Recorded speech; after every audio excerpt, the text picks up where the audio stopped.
Okay, let's take a looky, or look at Pendragon. I've taken a lot of looks at it. Been playing it quite a bit. Alright, so I have historically had a vague sort of disease about coin games. The main thing, there are a couple of things.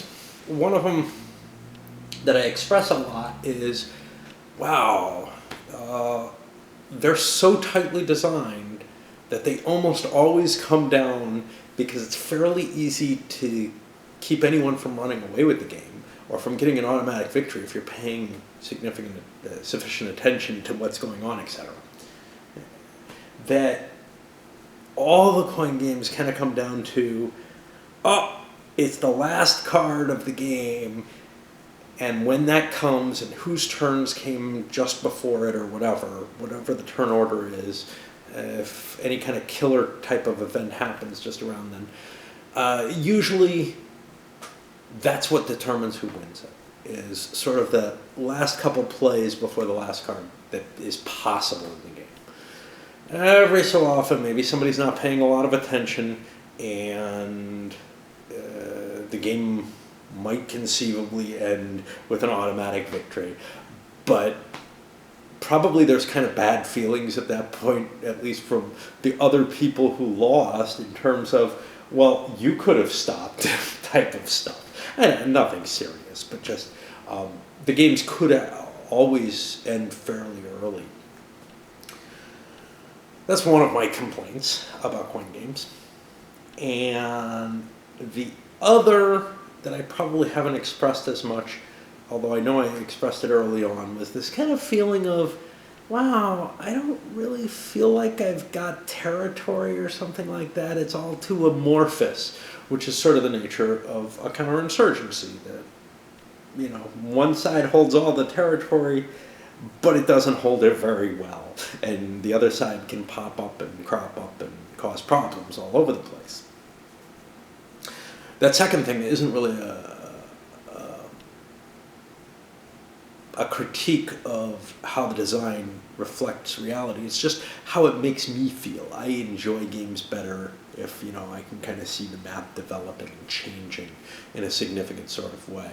Whereas most of the coin games feel like I'm just playing for the points, you know, and they end up feeling kind of disconnected in a way that Euros do, even though the history tends to be pretty good, especially in the modern ones where the history really can be good. It tends to be pretty damn good. And I think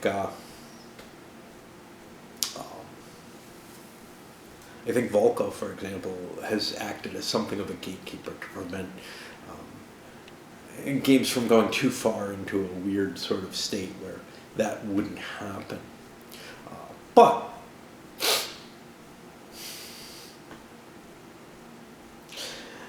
this game manages to get rid of both of those concerns.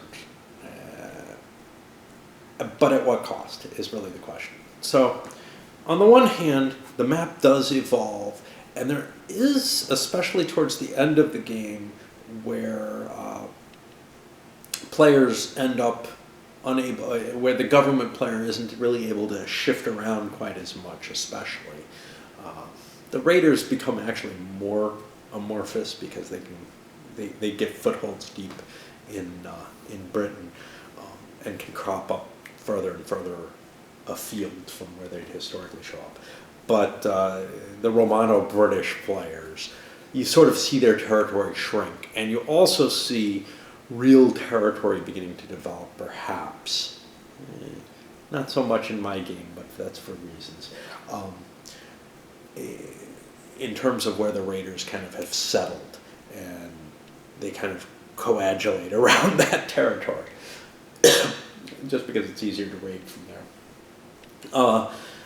So that's one piece of it. The other is the game actually ends up, I feel, getting into situations where it could end by an automatic victory fairly often, I think. And it's not absolutely clear that that last card is the only thing. We saw in my game the Scotty managed to amass enough power at the end of the game in terms of victory points or whatever, and no one could really challenge them. And it came to who came in second. And I'm not even sure I remember that. It was, I think it was a tie. No, it was the Saxons came in second and a tie for the two Britain factions for last place. It's been a hard day of work. Anyway, the question there though is at what cost did it manage to do this?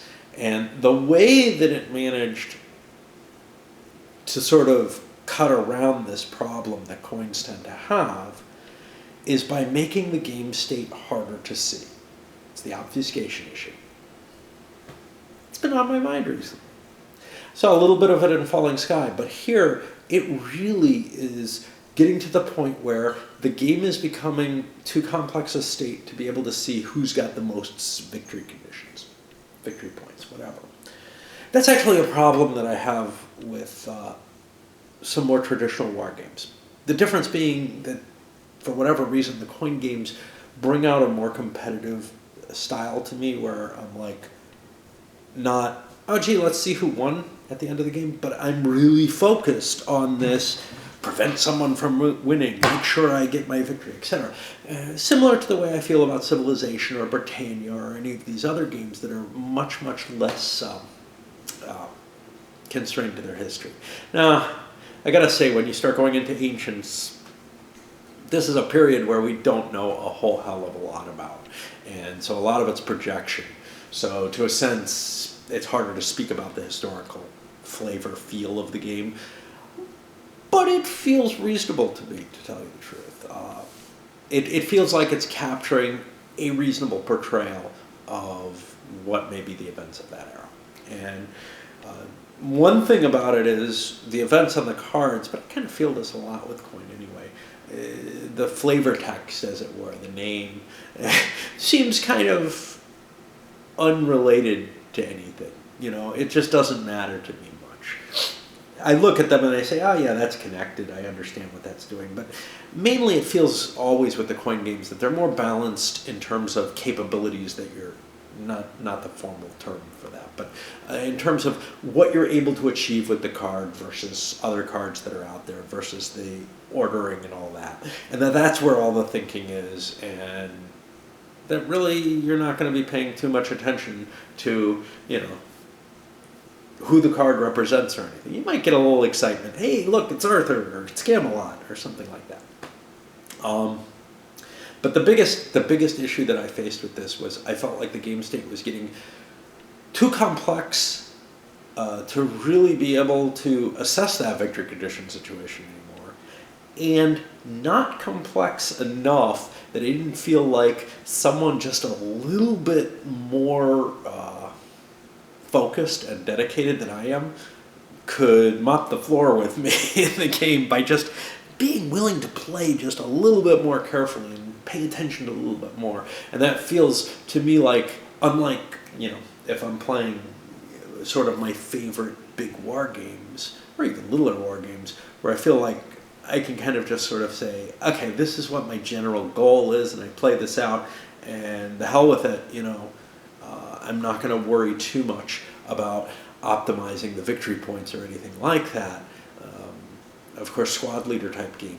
Squad Leader is an excellent example of a game which I kind of don't like because it's got these small scenarios where you can really optimize the victory points in that sort of way. And again, that doesn't feel right to me for a war game. It feels like I should have a goal and I should go do that goal. And then we assess afterwards, did I win or not? I shouldn't be counting points and seeing, can I get all my pieces off the edge by this turn because that's super important or something like that for, reasons that aren't fully spelled out? I don't know. Here, for whatever reason, I got to come in, I got to hit certain mileposts on the epic cards, which is standard for coin, and if I don't hit those at the end of the game, whoever did the best at that point is just deemed the winner without really considering anything else. It always feels to me like coin games sort of end too soon in the sense that they should come to some kind of culmination, you know. In this one, the culmination is pretty obvious, and in a lot of the counterinsurgencies, it may also be pretty obvious.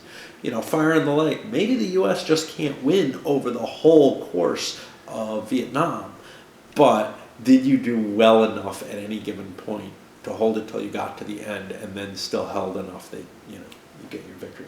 Kind of intrigued with playing Fire in the Lake again, because I'm always kind of playing with the idea of playing Nick Carp's Vietnam again. And it's always, you know, the sirens call, and then, like, I don't know.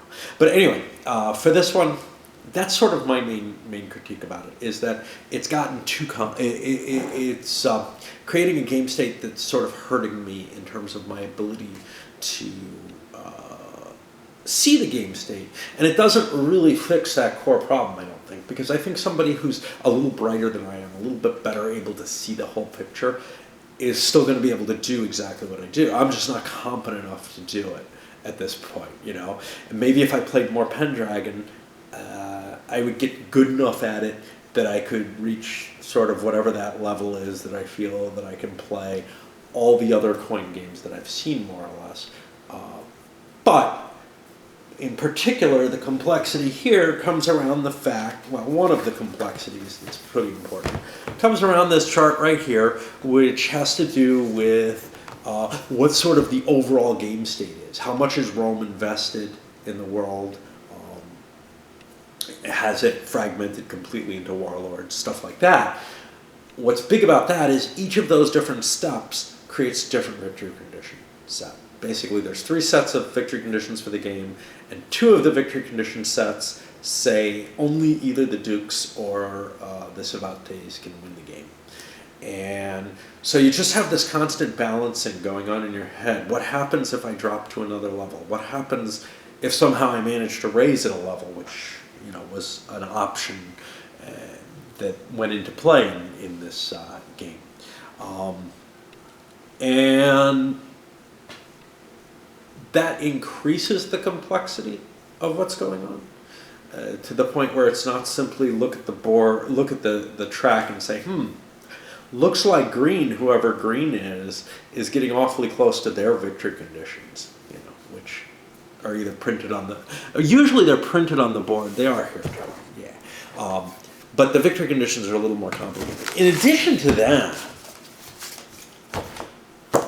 your commands and feats being, I don't know, whatever the additional orders that you can do in this, are more complex than they usually are in a coin game. Which means instead of 4 commands and 4 feats, you sort of actually have about twice as many, because they have more options within them. Actually, they're even more flexible than that in many cases, because you can do one thing in one place and a different thing in a different, because there's a lot of ores. That makes grasping what you can do a little harder in the game. I found that after playing it, I felt moderately comfortable with those situations. I did not feel at all comfortable with being able to assess who's winning the game at any given time. There's also a lot of counting in it. This is something that happens in some of the coin games. In this case, when the Dukes are counting little prosperity cubes all over the board, when you're worried about control changing, not just due to who's sitting somewhere, but due to slipping down one of these to fragmentation. That just increases the complexity of being able to analyze the game state to a point that I'm not sure that I would ever be terribly comfortable with. That all said, I like this one. The fact that it sort of addresses my biggest concern makes it kind of cool. I'm not sure it's as tightly designed as some of the others. Another thing that this one does, they didn't institute luck in the combat itself. Combat's still calculable, but not entirely so, which is to say that the defender in a combat situation has the capability to either run away or to ambush you. Actually, so the attacker also, I believe, has the capability to ambush you. I'm not sure about that.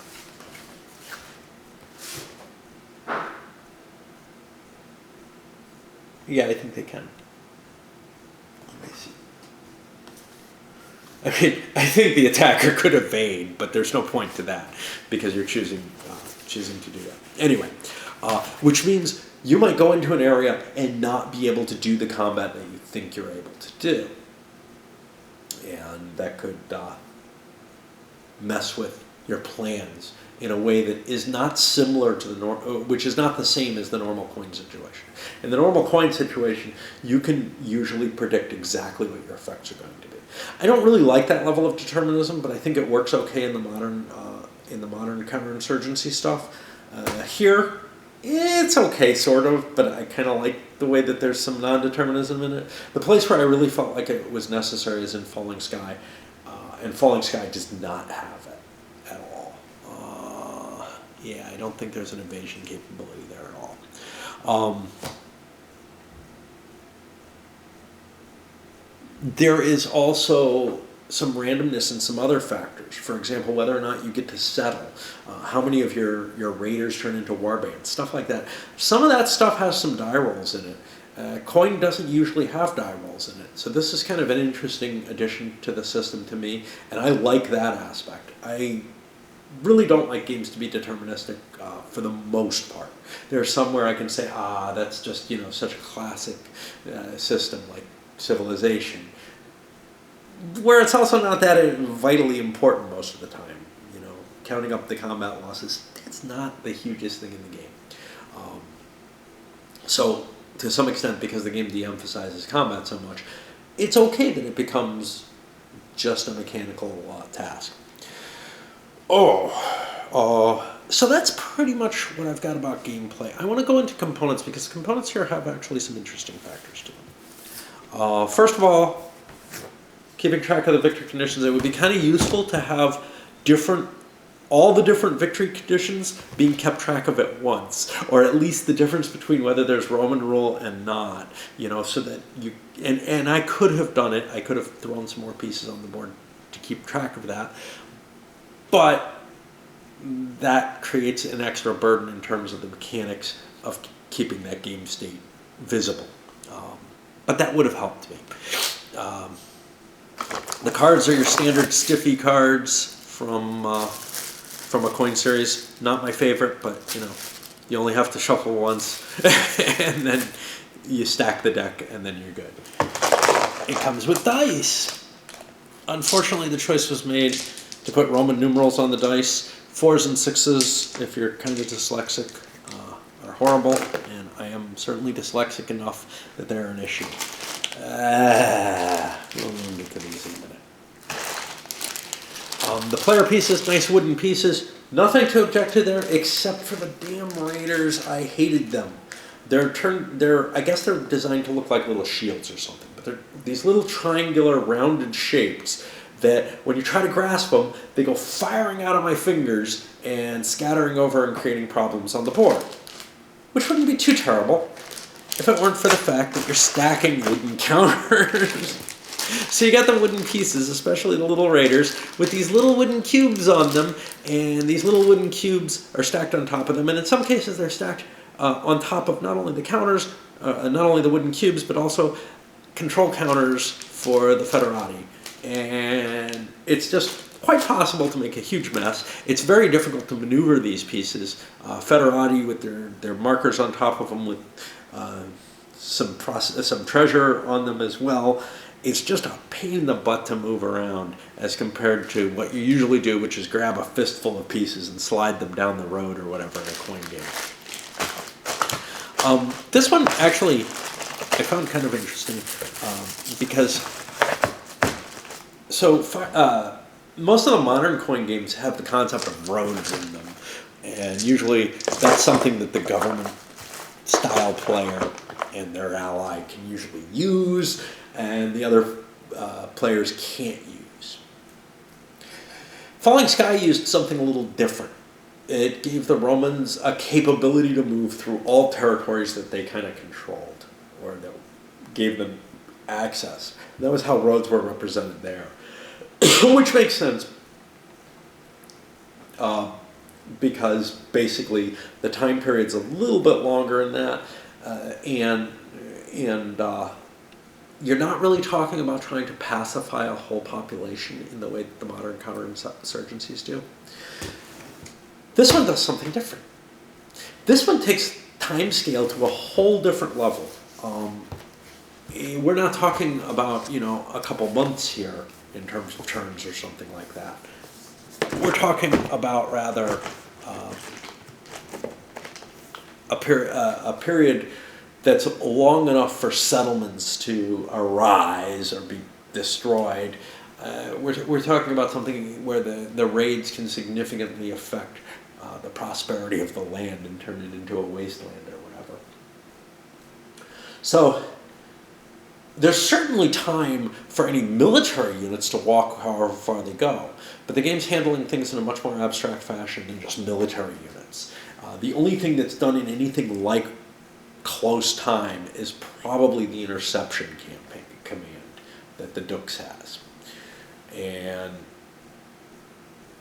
basically the Dux, the Civitati, the Comitates, the Federati, and the Dux Cavalry can all move along roads through controlled areas fairly quickly. But eventually the roads go away and everybody gets bogged down into that little move one area, and that's it, action capability, which is kind of neat. The rule book,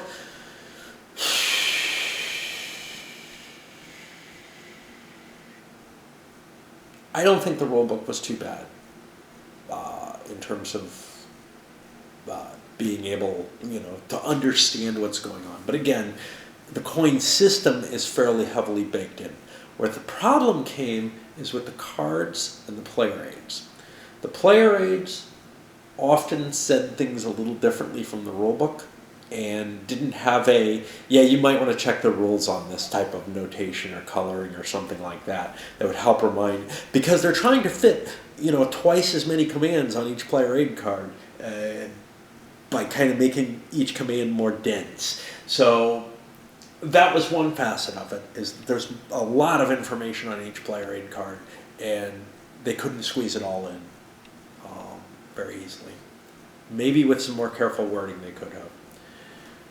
Then there's also the event cards, and those very often did not contain the correct wording to be able to fully understand what they meant, and occasionally had incorrect enough wording that one might very well assume the opposite and not even look it up. All the events are better spelled out in the playbook.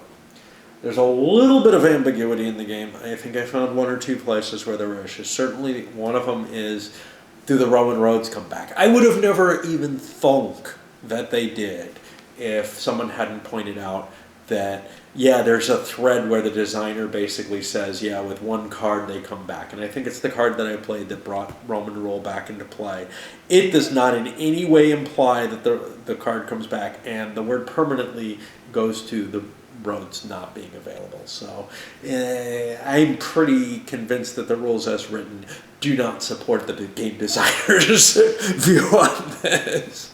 And I don't think it matters. It's a fairly rare circumstance, and I think a good argument could be made for why Roman rule might not indicate a reestablishment of the full road system in that time. So there you have that. Although I can definitely see if you actually manage to make it to through the epic card and get an additional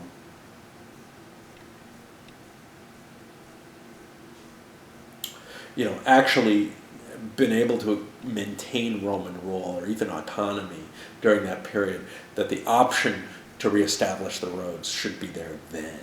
But again, there's nothing in the rules to support that view at all. And certainly them just reappearing doesn't really make a lot of sense, even in the scale of a turn. So, because they reappear all over the place. They reappear in places where maybe those Roman resurgent forces would have no chance of getting to. So for complexity's sake, etc., I'm happier with reading the rules as written as opposed to how the game designer says they meant that.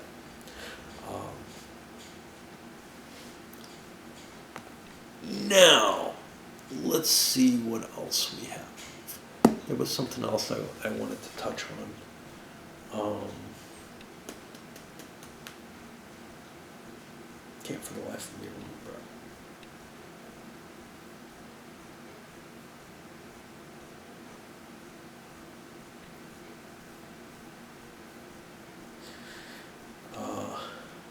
As usual, you have very coin-like, hey, I do this action, then this action type of thing, and you come to some decision of what works for you. And occasionally you'll want to divert from that, and it's sometimes hard to remember that you have other options than the one that you've kind of gotten used to doing as a pattern and optimized on, and then you realize, I want to do that. You always have the option, I know what was the other. Okay, yeah, let's say this before I forget it. The epic cards have events on them, which also may include some randomness to them. First of all, you will not see every one of the events. They're split into two eras, the early deck era and the late deck era. And one card is taken out of the early deck era, and you will not get that card. So you get 3 out of 4 cards there. And then I think there are 4 cards, all of which are played in the late epic, but the last one, the event will not happen because of the way the victory points are assessed at the end of the game happens before the event gets triggered. So that will not jump in and have an effect. So basically, out of 8 cards, you get 6 that have an effect. So there's a couple of events that won't happen, and it allows the game to kind of, it helps the game to create this sort of, hey, we go from one era to another, and there's just this difference in the rules, but it's all kind of baked into the cards. The one difference to that, of course, is the Roman Imperium rule. That does significantly change the game, mainly in 2 ways. When you drop to fragmentation, the 2 Britain factions stop really being allies. They're really not interested in helping each other anymore, particularly. They don't share much of the same goals at all, even though they're always able to try to knock the other down. And it's quite possible that you might fall into, I think, only a Civitatis victory early in the game due to degrading down to autonomy or even fragmentation, because their victory conditions become lower, and they may not get penalized enough to drop them down to that level, so they could slip into a victory. In the case of the autonomy, they have to have a much higher wealth than the Duke's faction has prestige.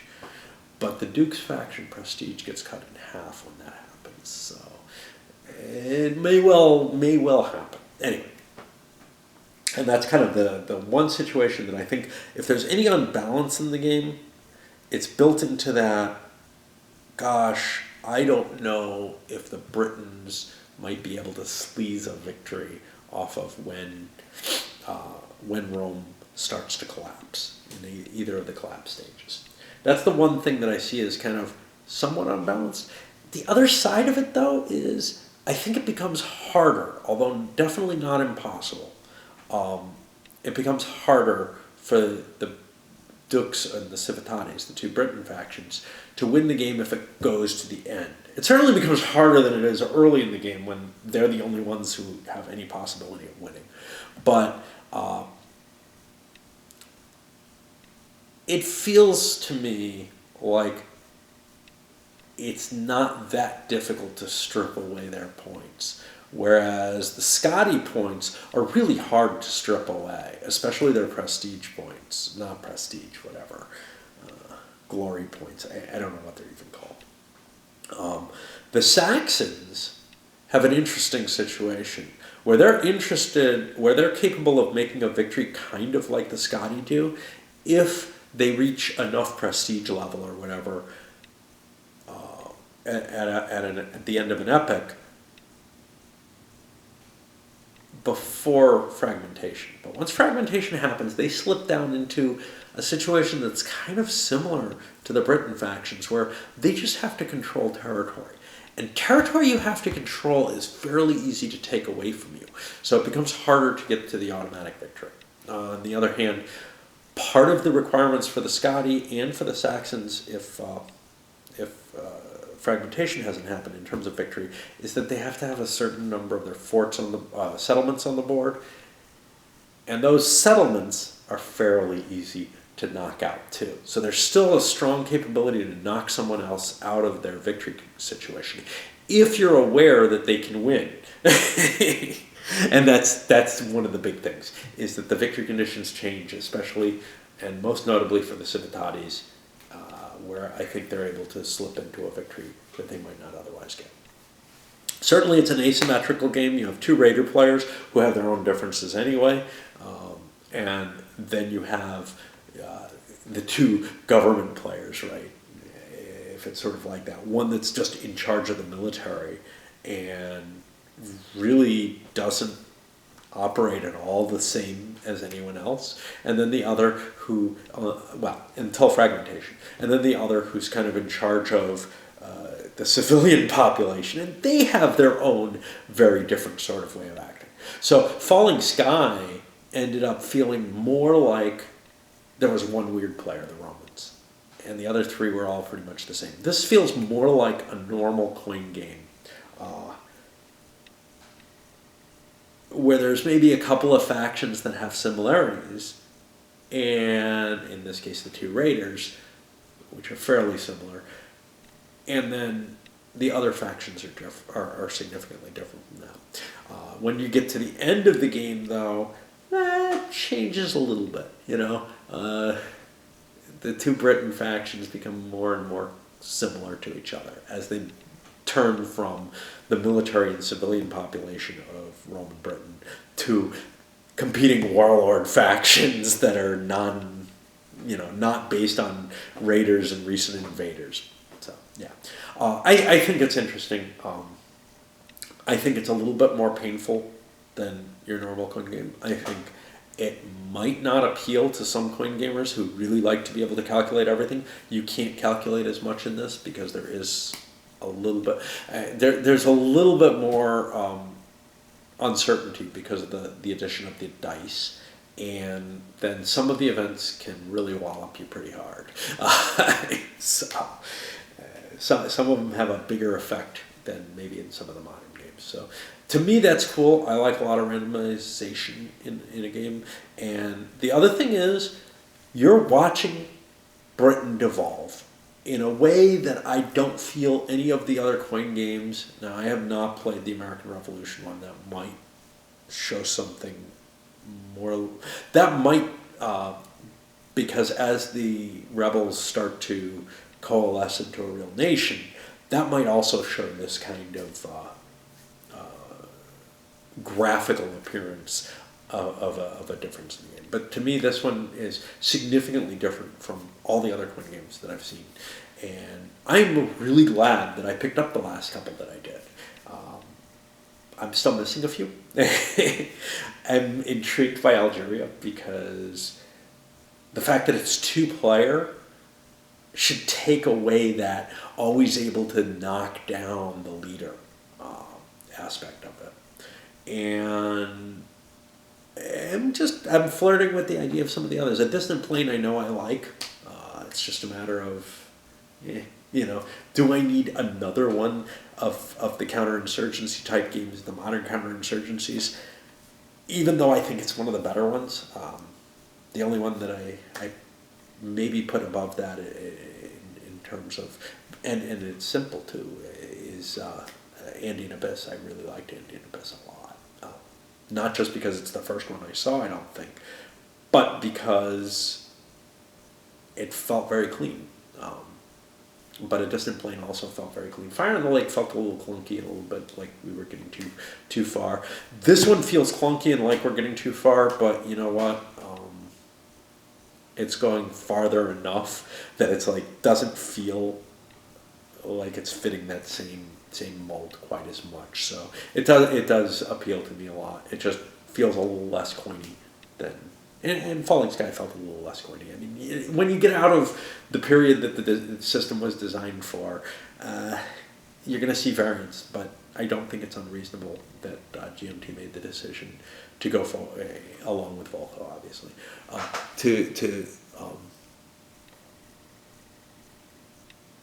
am I being completely stupid here? I don't think so. Yeah, in order to,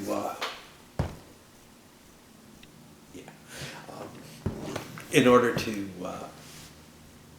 expand that franchise into, hey, we think we can do interesting games on asymmetrical forces and capabilities that stretch into other eras. And, the overhead for the coin system becomes worthwhile if you're playing with enough asymmetry. Now, I still think you could go beyond. I don't think you have to be as asymmetrical as these have been. I think you can go beyond that even. But there's sort of the question of why. Do you really want the overhead of these games if everybody has the same capabilities, more or less? If they only have, a little bit of special ability attached, maybe like different feats or whatever. Anyway, this is an interesting one, but there's a word of warning. It sure the hell isn't one to start with, and which is a shame, because the topic is probably the topic that's the most likely to grab people who are not, already wargamers. And it adds layers of complexity that make the game harder to grasp. So if you're used to that very sort of comfortable competitive level that the coin games have, this is going to push you beyond. It's going to probably push you beyond your level of comfort into something that is harder to grasp the whole thing. To me, it's kind of like the difference between Here I Stand and Virgin Queen. Virgin Queen felt like it went a little too far. I could no longer grasp enough of the game state to say, oh yeah, I got to stop him now, and just know it. I felt like I had too many choices, and it wasn't absolutely clear, who I needed to stomp on for that. And then, although I feel like Virgin Queen was more of a step down than this is, because this provided something that I like, that's new. I didn't feel like Virgin Queen did that for me. Here I Stand. Virgin Queen took away something I liked from Here I Stand, which was the really cool religious conflict part of it, the second plane of conflict that the game was going on. Yes, there's still religious conflict, but it's not like the major goal of two of the players, Yeah, so there's that side of it, and then there's also, you have less determinism. So if you're really, really into, I can calculate this out and determine exactly what's going to happen based on the two cards that I can see, I will know more or less. There's always the secret of what the next card is. And then there could be this huge shakeup with the epochal events. So, that's the word of warning on it. But if you haven't really liked coin games, but you think there's something kind of cool about the system, this might be worth a try. It might actually dispel some of the things that kind of irk you about coin games. I know for me, those things do bother me. I still really like coin, but they also really kind of make me feel like I'm not really sure that I need more of them. Always. Uh-oh, we're almost out of battery.